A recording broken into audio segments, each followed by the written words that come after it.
Sveiki visi, tęsime skaičių magiją, kuri bus pririšta prie atsakymo taip, ne arba nežinau. Susikaukite, pagalvokite, koks jums šiandieną yra svarbus klausimas, rūpestis kažkoks tai, ne, kur jūs negalit apsispręsti. Ir labai svarbu, primenu, kaip jūs konkretizuosite klausimą. Tai yra pats svarbiausias dalykas. Kuo konkrečiau, tuo atsakymas bus jums tikslesnis. O dabar įkvepiam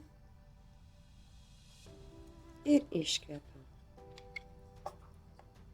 Įkvepiam ir iškvepiam. Atsipalaiduojam. Kam reikia, užmerkite akis. Ir šiandieną bus skaičiai. Pasirinkite skaičių, kuris galėtų atsakyti jums į klausimą. Tai yra 4, 5 arba 6. Ketvirto skaičiaus atsakymas į jūsų klausimą yra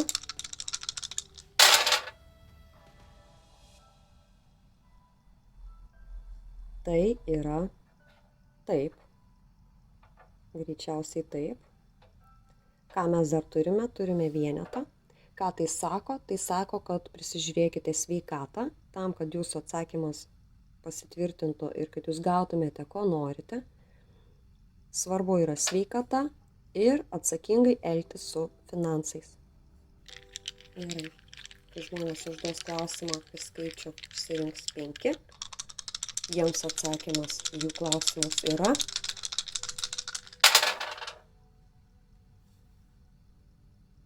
aha. Ką mes turime? Mes turime visus skirtingus skaičius. 2, 6, 5 ir 4. Tikiuosi matosi jums puikiai. Ką tai sako? Tai sako, kad kol kas yra visiškai nėra jokio atsakymo.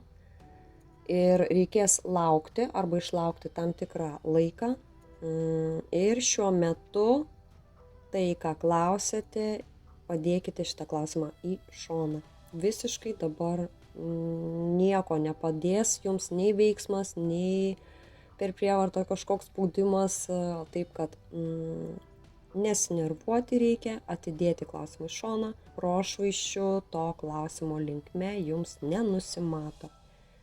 Greičiausiai čia yra periodas maks kokie 2 mėnesiai, po 2 mėnesių jūs galite pakartoti klausimą. Na ir kas uždavėte klausimą, į kurį atsakymas pririštas yra 6.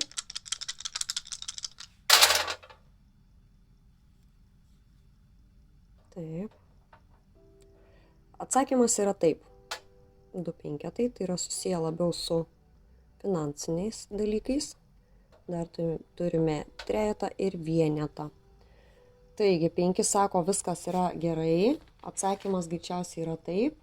Tai yra, turėtumėte gauti pinigų, kažkokiu būdu gali pagerėti materialinę gerovę ir greičiausiai viskas bus gerai. Kas jums padėtų?